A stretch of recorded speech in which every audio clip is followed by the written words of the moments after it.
భక్తి ఉన్నది నిజమైతే ప్రతి అడుగు వేసేది ఈశ్వరుడికి దగ్గరగా ఉన్నట్టుగా కనపడకుండా దాచలేనటువంటి స్థితి ఉంటుంది. ఆ కనపడకుండా దాచలేని స్థితిని మీరు దాచి అట్టపెట్టడం చేత కాదు కూడా. మీకు ఆ వైముఖ్యము అనురక్తి రెండు తెలిసిపోతుంటాయి. అక్కర్లేని విషయాలు మాట్లాడుతున్నారు అనుకోండి, రెండు మాటలు వాచి చూసుకోవడము, లేకపోతే లోపల మనసులో ప్రార్థన చేసి సర్వేశ్వర వీళ్ళు ఎప్పుడు వెళ్ళిపోతారో వీళ్ళు వెళ్ళిపోయేటట్టుగా కొంచెం అనుగ్రహించని మనసులో అనుకోవడము, లేకపోతే ఏమంటే ఇవాళ కాస్త గాయత్రి చేసుకుందాం అనుకుంటున్నాను మీరు ఏమనుకోకండి నేను సెలవు పుచ్చుకోవచ్చా అని అడగడం ఏదో ఉంటుంది. ఏమీ లేకుండా తాదాత్మ్యతతో అందులో కూర్చోగలిగాడు అనుకోండి, ఇంకా ఏమిటో చాలా చేద్దాం అనుకున్నాను చేయలేకపోయానంటే అసలు నిజంగా చాలా చేద్దామన్న కోరిక నీకు లేదు. రైలు వెళ్ళిపోతోంది, నీకు ఎప్పటికో 18 సంవత్సరాల తర్వాత వెంకటాచల పూరాభిషేకం టికెట్ దొరికింది, నువ్వు ఇంక ట్రైన్కి వెళ్ళిపోతున్నావు, ఇంకో 10 నిమిషాల్లో ట్రైన్ వెళ్ళిపోతుంది, బ్యాగు పట్టుకుని నీ కోచ్ వెతుక్కుంటున్నావు. ఇంతలో నీకు చాలా ప్రియమైన వ్యక్తి కనపడి అన్నాళ్ళకి కనపడ్డారండి అన్నాడు, నువ్వు మాట్లాడుతూ నిలబడతావా? మళ్ళీ వచ్చి మాట్లాడతాను, మీ ఫోన్ నెంబర్ ఇవ్వండి, ఒకసారి సెల్ నెంబర్ ఇవ్వండి, వెళ్ళిపోతుంది ట్రైన్ వెళ్ళిపోవాలని ఎక్కేస్తావు. ఎందుకని? నీకు పూరాభిషేకానికి వెళ్ళాలి అంటే రైలు ఎక్కేయాలి. ఇప్పుడు ప్రియమైన వ్యక్తితో నువ్వు ఎందుకు మాట్లాడలేదు? నీకు అభిషేకానికి వెళ్ళిపోవాలన్న భావన వ్యగ్రత ఉంది కనుక నీకు నిజంగా భగవంతుణ్ణి సేవించడం అనేటటువంటి ప్రధానమై నీకు ఎప్పుడైనా అవసరం వచ్చినప్పుడు కూడా ఆయనకి చెప్పడం తప్ప నాకు ఇంకొకళ్ళకి చెప్పడం చేత కాదండి, నేను చెప్పుకుంటే మరి ఆయనకే చెప్పుకోవాలి, ఎవరికి చెప్పుకుంటాను? నాకు సుఖం వచ్చినప్పుడు ఆయనకే చెప్తాను, కష్టం వచ్చినా ఆయనకే చెప్తాను, అది నా అలవాటు అన్నారు అనుకోండి, అప్పుడు అది తప్పేం కాదు. కోరికొక్కటే చెప్పడం చాలా తప్పు. కోరికొక్కటే చెప్పడం మీకు అలవాటైతే ఆ కోరిక తగిన అనుష్ఠానం నువ్వేం చేసావని ఈశ్వరుడు అడిగితే, అందుకే శాస్త్రం అంటుంది ఎప్పుడూ కామ్యంతో బతికే ప్రయత్నం చేయకు, కామ్యం కన్నా కొంచెం పైకి వచ్చే ప్రయత్నం కూడా చెయ్యి అంటుంది. అది భక్తుడిగా ఈశ్వరుడికి దగ్గర అవుతూ ఉండాలి. ఈ భక్తుడిగా ఈశ్వరుడికి దగ్గర అవ్వడంలో ఆర్తి, జిజ్ఞాసు, తర్వాత కొద్దిగా ముందుకెళ్ళాలి. ఏమిటంటే నేను నమస్కారం పెడితే ఈ కోరిక చాలా చమత్కారంగా తీరింది అంటే ఈశ్వరుడు అన్నవాడు ఒకడు ఉన్నాడు సుమండే, ఈ కంటికి కనపడడు కానీ వాడు ఉన్నాడు, వాడి గురించి ఏదో వినాలండి నేను తెలుసుకోవాలండి అన్న కుతూహలం కలగాలి. అర్ధార్థి, తర్వాత ఎప్పుడో నీకు ఎక్కడో ఏదో ఇష్టాపూర్తముల కొరకు కొంచెం సమస్య వచ్చింది, ఏదో మంచి పని చెయ్యాలనుకున్నావు, కాస్త డబ్బు ఉంటే బాగుంది, ఎవరికి చెప్పుకుంటావు? ఈశ్వరుడికే చెప్పుకుంటావు. కష్టం వచ్చినా ఈశ్వరుడికే, సుఖం వచ్చినా ఈశ్వరుడికే. ఇది చిట్ట చివరికి ఏ స్థితికి వెళ్ళిపోతుంది?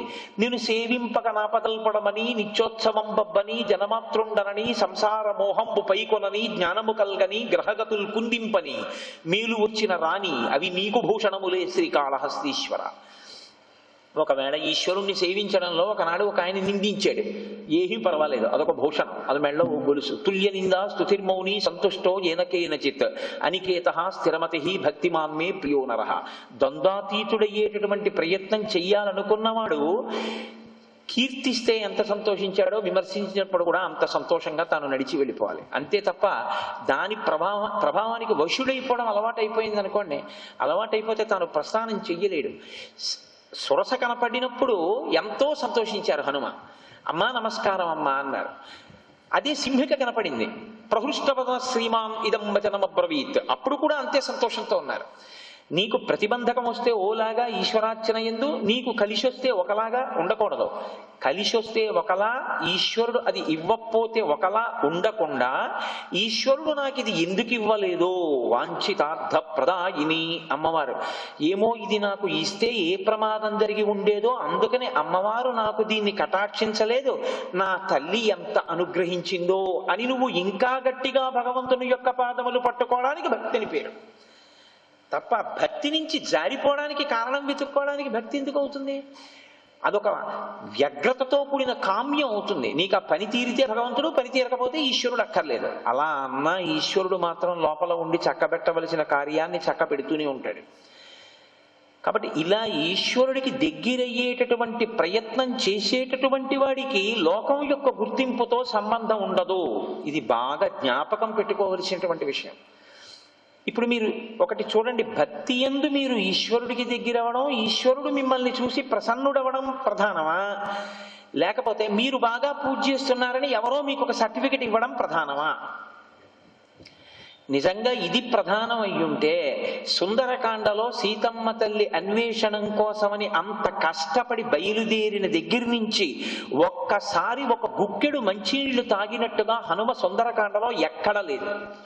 నిపత్యమసృంగేషు విశ్రమస్వ యథాసుఖం అన్నాడు మైనాకుడు వచ్చి.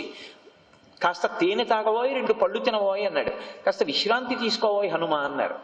అంటే ఆయన అలా ఆగడానికి కుదరదయా. ప్రతిజ్ఞాతమయా దత్త అనస్తాతవ్యమిహాంతరి, నేను ప్రతిజ్ఞ చేసి ఉన్నాను. యథారాఘవ నిర్ముక్త శరశ్వసన విక్రమ గచ్చేతత్వగమిష్యామి లంకాం రావణ పాలితాం.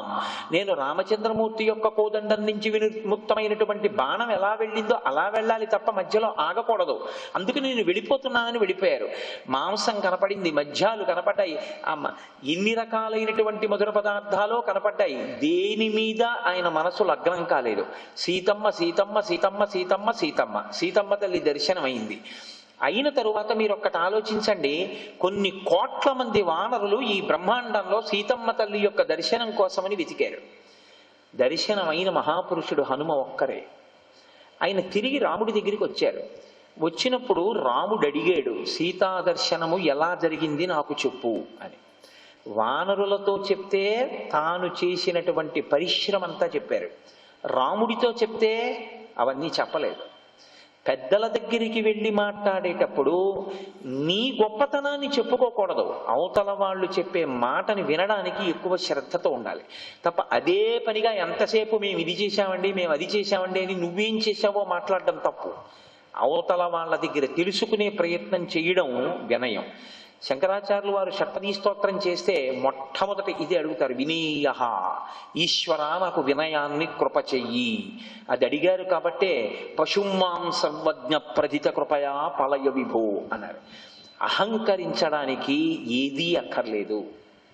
నన్ను మీరు మన్నించెదరుగాక. లేనిది ఏదైనా పెట్టుకుని అహంకరించవచ్చు. అహంకారం ఉన్నటువంటి ఎవడైనా ఏమనాలి? ఇలా అనాలి. ఏది చూపించైనా ఇలాగే అనాలి. నేను ఇంత పొడుగండి, నా జుట్టు చాలా వంకీల జుట్టు అండి, నాకు 4 శ్లోకాలు వచ్చు, నా దగ్గర డబ్బులు ఉన్నాయి, లేకపోతే ఏదో ఏదో ఒకటి చెప్పి ఇలా అనాలి. ఇలా అన్నది ఏది ఆలోచించండి. ఇలా చూపిస్తున్నాను కదా, ఇలా చూపిస్తున్న ఇది ఒకనాడు నా తండ్రి గారికి కామప్రచోదనం అయితే ఆయన వీర్యం నా తల్లి యొక్క శరీరంలోకి ప్రవేశించింది. నా తండ్రి వీర్యాన్ని అంగీకరించిన నా తల్లిదా ఈ శరీరం. తన వీర్యాల్ని స్ఖలనం చేసి తన తేజస్సుని నా తల్లిలో ప్రవేశపెట్టినటువంటి నా తండ్రిదా ఈ శరీరం. నా తల్లిలోకి వెళ్ళినటువంటి వీర్యం రేతస్సులోకి కలిస్తే లోపల బుడగ రూపాన్ని పొంది 9 నెలలు మా అమ్మ తన కడుపులో పెట్టుకుని పిండానికి చర్మము, రక్తము, కొవ్వు, మాంసము, అస్థి, శుక్ల, మేధ అన్న 7 ధాతువులతో కప్పింది. లోపలికి ఈశ్వరుడు చైతన్య రూపంలో వచ్చాడు. 9 నెలలు తన కడుపులో పెట్టుకుని పోషించి నన్ను బయటికి ప్రసవించినటువంటి మా అమ్మదా ఈ శరీరం. బయటికి వచ్చిన తరువాత నాకు ఏమీ తెలియనటువంటి రోజుల్లో ఏడిస్తే దగ్గరికి తీసుకుని పాలిచ్చిన మా అమ్మదా, పాలని స్రవింపచేసిన ఈశ్వరుడుదా. బసవ పురాణంలో ఇదే అడుగుతాడు మహానుభావుడు.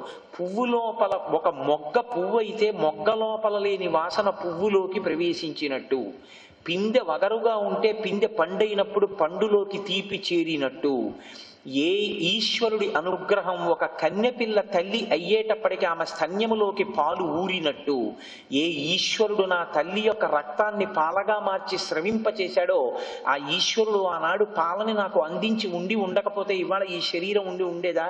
కాబట్టి ఆనాడు అలా స్రవింపచేస్తే ఆ రక్తం పాలగా మారితే దానిదా ఈ శరీరం.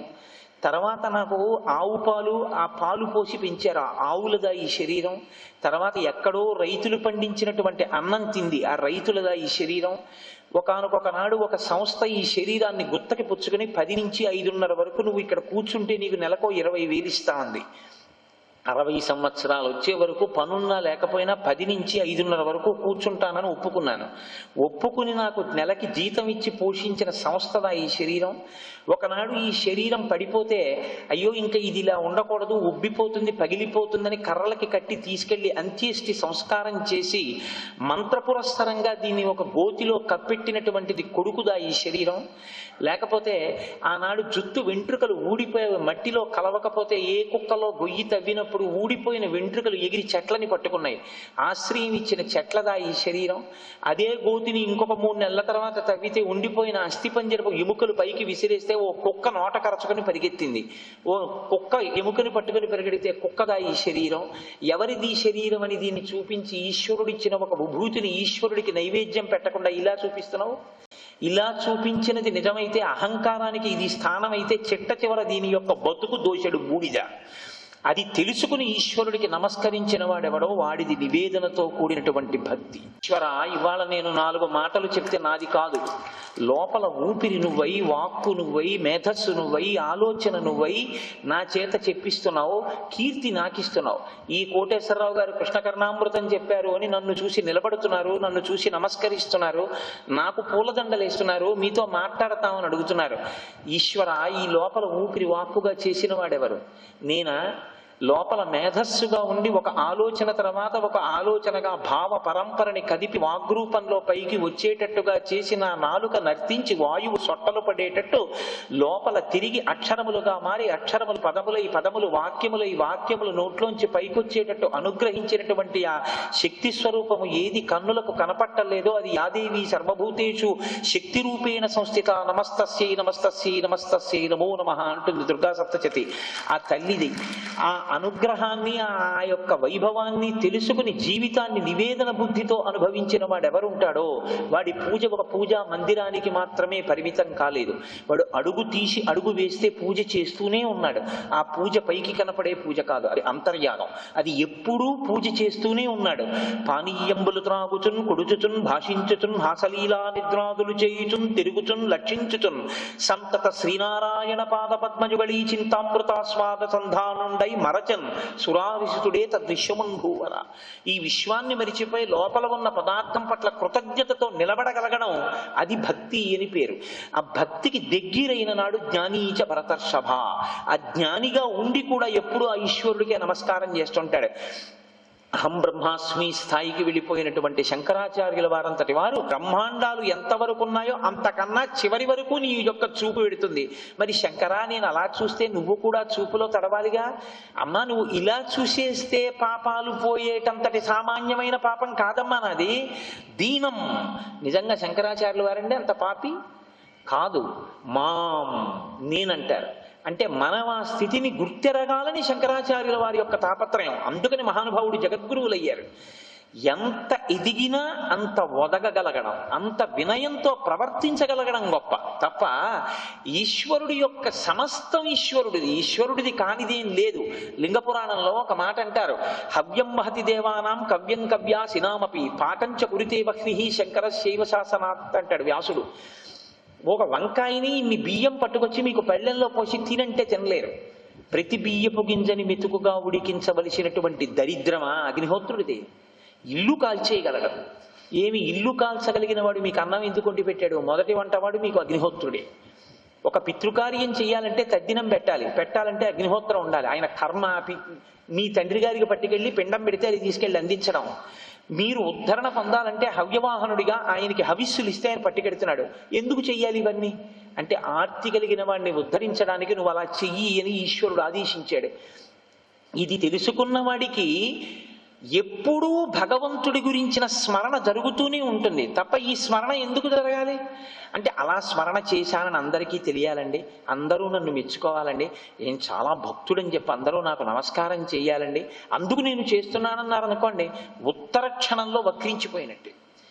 ఈ భక్తిలో ఉండేటటువంటి ఉత్థాన పతనాలని పట్టుకున్నాడు లీలాశకుడు. అందుకే ఆయన ఎంత ధ్యానం చేశాడో, ఎంత భక్తితో రమించాడో మహానుభావుడు.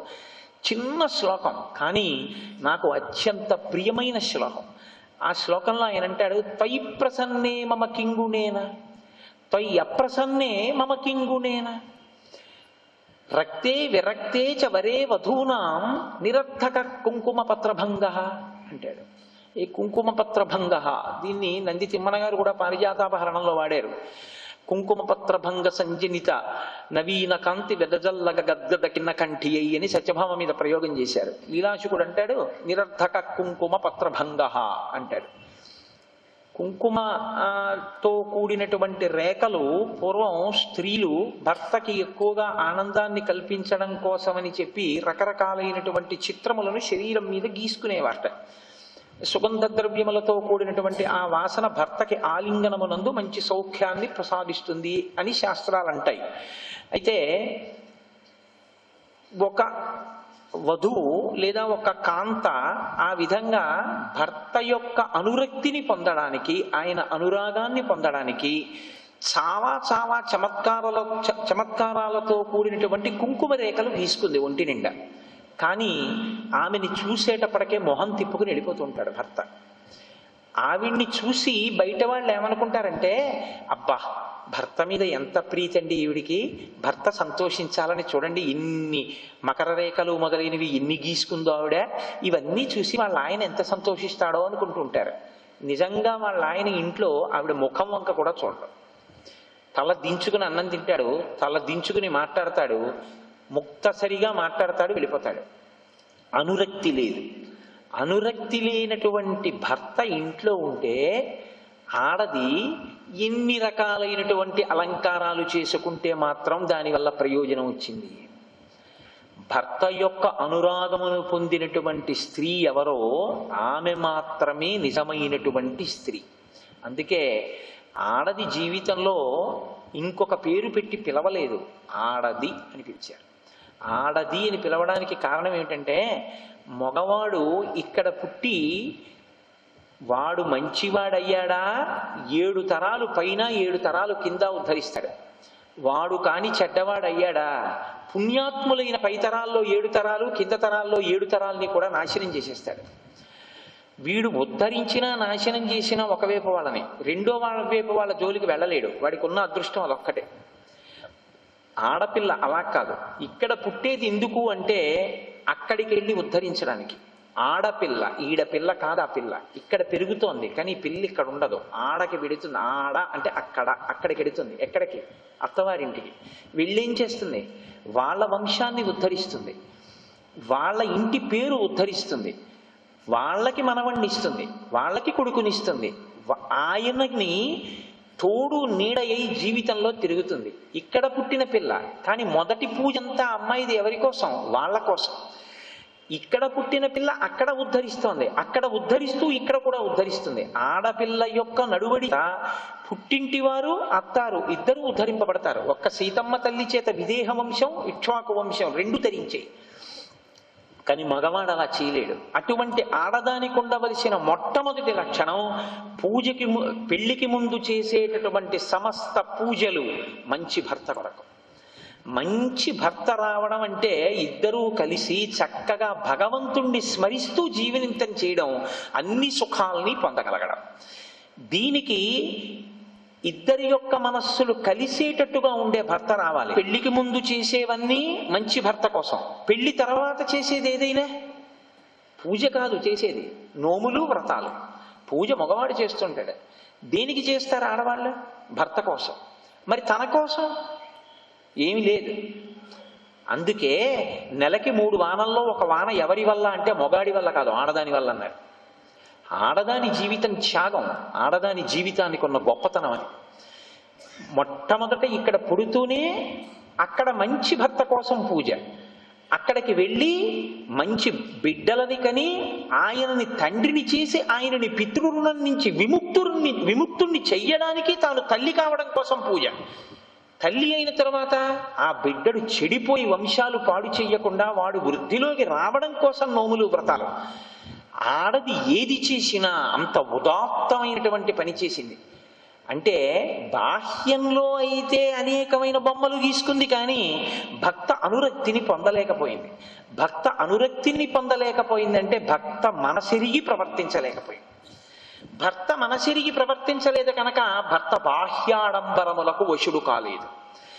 భర్త బాహ్యాడంబరములకు వశుడు కాకపోతే వీధిలో వాళ్ళందరూ మెచ్చుకుంటే మాత్రం ఇంట్లో భర్త యొక్క అనురాగము పొందనటువంటి స్త్రీ ఇప్పుడు చాలా అందంగా ఉందని చెప్పాలా? ఊళ్ళో వాళ్ళందరి మెప్పు పొందడం ప్రధానమా? అసలు భర్త అనురక్తి పొందడం ప్రధానమా? నిరర్థక కుంకుమ పత్రభంగ. లీలాశుకుడు అంటున్నాడు, నిరర్థకమైపోయింది ఆవిడ వేసుకున్న బొమ్మలన్నీ అన్నాడు. ఎందుకు నిరర్థకమైపోయాయి అంటే అసలు ఎవరి అనురక్తిని పొందాలో అనురక్తిని పొందలేకపోయింది. ఎందుకు పొందలేకపోయింది అంటే ఆయన మనసెరిగి ప్రవర్తించలేకపోయింది. ఆయన మనసెరిగి ప్రవర్తించలేకపోయిందని మీరు అంటున్నారు కదా, ఆయన ఈవిడ మనసెరిగి ప్రవర్తించలేకపోయాడేమో అని కూడా మీరు నన్ను అడగచ్చు. ఆ ప్రశ్నకి కూడా లోకంలో అవకాశం ఉంటుంది.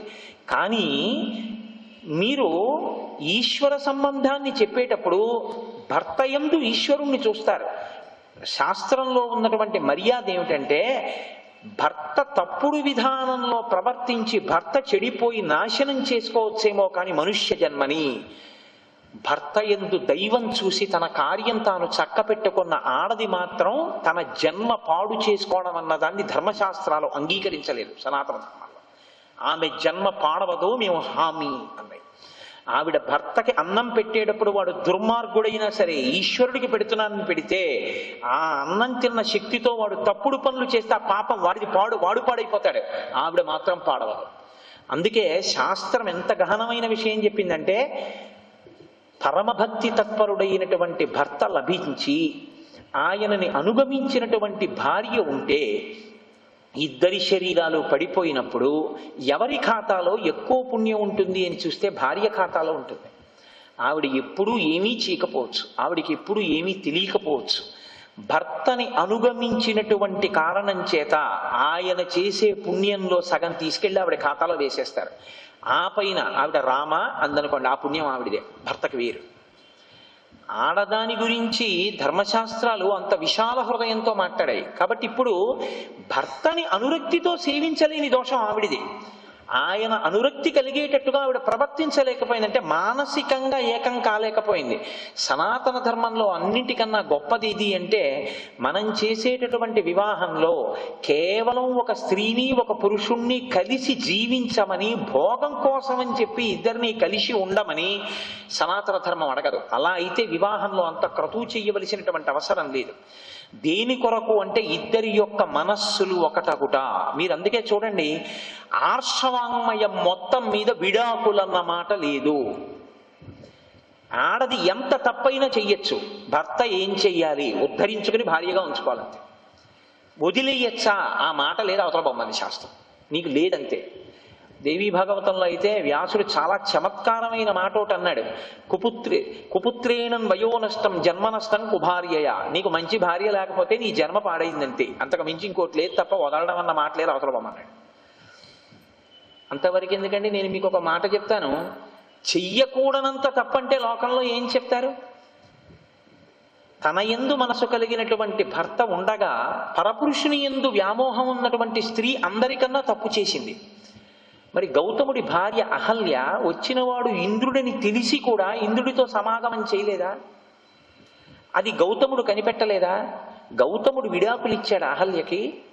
గౌతముడు అహల్యకి శాపరూపానుగ్రహం ఇచ్చి తపస్సు చేయించి ఆ పాపాన్ని పోగొట్టి తన భార్యగా మళ్ళీ స్వీకరించాడు. రామాయణం బాలకాండలోనే ఉంది. అంటే విడాకులన్న మాట సనాతన ధర్మమునందు లేదు. కాబట్టి కలిసి ఉండాలి జీవితాంతం అంటే ఎలా కలిసి ఉండడం? ఇద్దరి మనసులు ఒకటైపోవాలి, రెండు మనసులు ఉండకూడదు. ఇద్దరి మనసులు ఒకటి కావాలంటే అందుకని జీలకర్ర బెల్లం పెట్టిస్తారు సుముహూర్తానికి. జీలకర్ర మంగళద్రవ్యం, బెల్లం నిలవ దోషం దానికి ఉండదు. బెల్లం ముక్క ఏ రోజుకు ఆ రోజు ఈశ్వరుడికి నైవేద్యం పెట్టచ్చు, దానికి నిలవ దోషం లేదు, చల్లి దోషం లేదు. ఈ రెండూ కలిపి నూరితే ధనాత్మక విద్యుత్తు పడుతుంది. అది ఆ సుముహూర్తంలో ఒకరి బ్రహ్మస్థానం మీద ఒకరు పెట్టుకుంటే భావన యందు ఏకీకృతమైనటువంటి స్థితి కలుగుతుంది. అప్పుడు ఇద్దరు కలిసి నడవగలుగుతారు, బండి రెండు చక్రాలు కలిసి నడిచినట్టు. అలా భర్తని అనుగమించవలసిన ఆడది భర్తని అనుగమించక ఆయన మనస్సు ఆవిడ వైపు నిలబడేటట్టు చేసుకోలేకపోతే ఆ దోషం ఎవరిది? ఆవిడిదే. నిరర్థక కుంకుమ పత్రభంగ.